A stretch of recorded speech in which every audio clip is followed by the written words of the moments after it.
பிஜேபியில வந்து 4-5 பேர்த்தோடைய கைதான் வாங்கி இருக்கு அப்படின்னு சொல்லிட்டு முக்கிய நிர்வாகிகள் எல்லாரும் வெளியே போய் அண்ணாமலை தொடங்கி இயக்கத்தில் சேர்றாங்க. பாஜகவை விட்டு அண்ணாமலை வெளியேறியது குறித்து பாஜக வானதி ஸ்ரீனிவாசன் பதில் அளித்துள்ளார். பிஜேபியில வந்து 4-5 பேர்த்தோடைய கைதான் வாங்கி இருக்கு அப்படின்னு சொல்லிட்டு முக்கிய நிர்வாகிகள் எல்லாரும் வெளியே போய் அண்ணாமலை தொடங்கி இயக்கத்தில் சேர்றாங்க.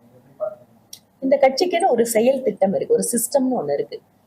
அதாவது கட்சியினுடைய முக்கிய முடிவுகளை எடுப்பதற்கு ஒவ்வொரு மாநிலத்துல மட்டும் இல்ல, இங்க கூட மாவட்டத்துல ஒரு கோர் கமிட்டி வச்சிருக்காரு மாவட்ட தலைவர். மாவட்டத்துல கோர் கமிட்டின்னு ஒண்ணு இருக்கும். அதுல வந்து பொதுச் செயலாளர்கள், அந்த மாவட்டத்தோட முக்கிய நிர்வாகிகள், இவங்க எல்லாம் சேர்ந்துதான் முடிவுகள் எடுப்பாங்க. அந்த மாதிரி மாநிலத்துல உண்டு, தேசியத்திலயும் உண்டு. அதனால 4-5 பேர் தான் அப்படின்னு சொன்னா அந்த 4-5 பேரும் இன்னும் கூடுதலா இருக்கவங்களோட சேர்ந்துதான் முடிவுகள் எடுக்கிறாங்க. அது இங்கிருந்து சென்று இருக்கக்கூடிய நிர்வாகிகளுக்கும் தெரியும். ஏன்னா ஒரு தனிநபர் அப்படிங்கிறது இந்த கட்சியில வழக்கமா ஒண்ணு சொல்லுவாங்க, பிரசிடென்ட் பிரசைட்ஸ், தலைவர் தலைமை ஏற்பார்.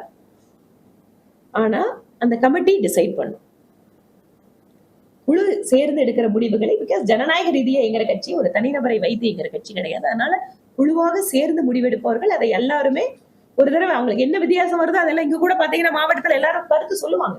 இத்தனை இடத்துல நிகழ்ச்சி நடத்தலாம், இல்ல இங்க நடத்தினா போதும், இல்ல இத்தனை பேர் கூப்பிடலாம், இல்ல இத்தனை பேர் கூப்பிட்டா போதும். இந்த மாதிரியான விஷயங்கள் டிஸ்கஷன்ல இருக்கும் டெமோக்ராட்டிக். அதுக்கப்புறம் முடிவெடுத்தாச்சுன்னு சொன்னா எல்லாரும் அதை அமல்படுத்தணும். அதனால வெளியில செல்பவர்களுக்கு ஒவ்வொருத்தருக்கும் ஒவ்வொரு காரணம் இருக்கிறது.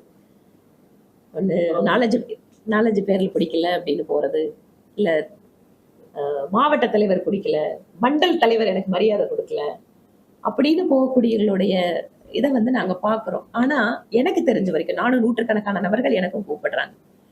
வெளியே சென்று இருக்கக்கூடிய ஒரு நபர் கூட எனக்கு பிரதமர் மோடியை பிடிக்கவில்லை, எனக்கு பாரதிய ஜனதா கட்சியை பிடிக்கவில்லை அப்படின்னு யாருமே வெளியில போகல.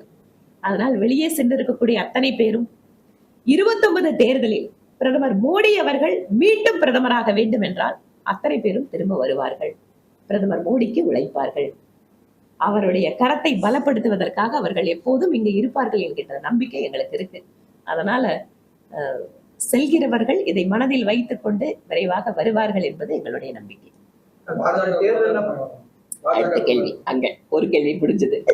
கடந்த தேர்தலில் பாத்தீங்கன்னா எம்பி எலெக்ஷன் வந்து 11% திருப்பூர் மற்ற பகுதியில் தான் வாங்கினோம். இப்பவும் அதிமுக கூட்டணியில் இருக்கும்போது அதே